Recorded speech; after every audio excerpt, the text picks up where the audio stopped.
if you're scared to do it, you're probably the one who needs it the most. I am vlogging right now because I don't want to. And that's kind of the whole point, right? To be braver. Today is my first day back to the therapist in 3 weeks or so. I've been trying to convince myself that I'm not worried about it. And I really am. I left off on her and I's last meeting kind of trying to convince myself that everything was peachy keen jelly bean. And it's not, and now I have to be like, oh, I didn't tell you everything. My anxiety is way worse than just driving. You know, I wake up in the middle of the night sometimes and run down and stick my head in the freezer. I really do that. I don't know, I get tired of explaining things to people, but I realize that's her job, and I'm wanting the help, so I shouldn't be embarrassed by it. I know that's weird because I'm sitting here vlogging, but it's hard for me to talk about my feelings to people. And that's part of the reason why I'm going. Originally, I wanted to film inside, and I still do, but I don't know how to broach that. Maybe the second time back, I don't know. I feel like that's kind of weird. I don't want her to think that this is all some sort of experiment or something. You know, if I bring my camera in, she's gonna be like, what are you doing? So I just got back from my appointment with the psychologist, and I did not film. I wanted to, but I basically walked into her office and burst into tears. Not quite that dramatically. It was probably, I did start crying. You can see my nose is all red. I got so emotional, like, out of nowhere. I had done this test with her a while back about schemas, which is basically like the way you're built from a certain point of your childhood on. I scored really highly on having a negative, not a negative self-image, but a low self-confidence scale, which I know seems a bit strange, but it's a specific self-confidence. It's school and work related, pretty much, and living on my own. Self-sufficiency, I guess, would be the thing. And because I also scored really high on enmeshment, which is codependency, basically. And also on having high standards for myself. So when you have really high standards for yourself, this is an alien hand.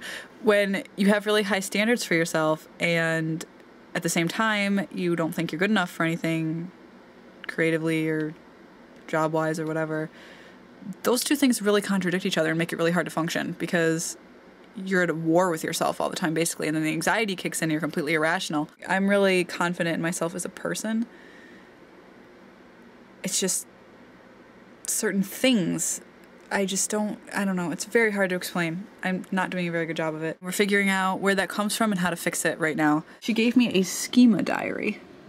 So whenever I feel my negative impulses coming to the surface, where I am thinking that I'm not capable of doing something, or I'm gonna mess it up, or something like that, anytime I think negatively about myself in an unrealistic manner, I need to fill one of these things out. And that includes driving. She wants me to drive every single day, and you guys know how I feel about driving. Sanctify yourself, viewers. I don't like driving. I don't like it at all. I was thinking of going to one grocery store, and when she said that, in my mind, I'm like, oh, I can just go to this one. It's closer and easier since I'll have to drive. That's the opposite of what I'm supposed to be doing, and that's when I'm supposed to write down on that sheet what I'm feeling. Pinky, prinker, pick. My parents are always ones that are like, if everything gets too hard, just quit. And I don't want to do that. Who wants to do that? This is really hard to say, by the way, and that's part of the reason why I'm doing it, because that's what this whole thing is about. It's about being honest with myself to document what's really going on. And you know, not every day is fun and happy. Today kind of sucked, and I'm just gonna let it be pulled into the oblivion of time. I just need to be a better friend to myself and not judge myself so harshly, because I don't judge other people.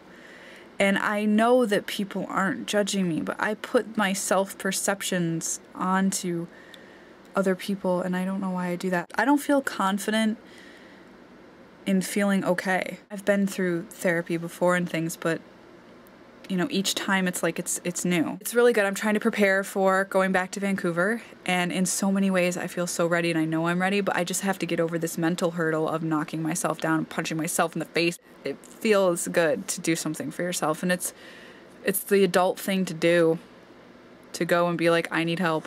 It's the responsible thing to do. It's better than just letting it go and not taking responsibility. I'm taking responsibility for my decisions and where I am and where I'm going.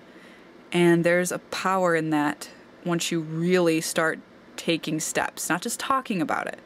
Anybody can talk about it. It's really hard to go to a therapist. And that is step one, but it's not the only step. You have to do your homework. I don't have to do all of those, but she wants me to do a good chunk of them, so I'm a little worried about that. On a super positive note, I treadmilled 350 calories. Yay! Looks like a giant cookie. A giant, giant cookie.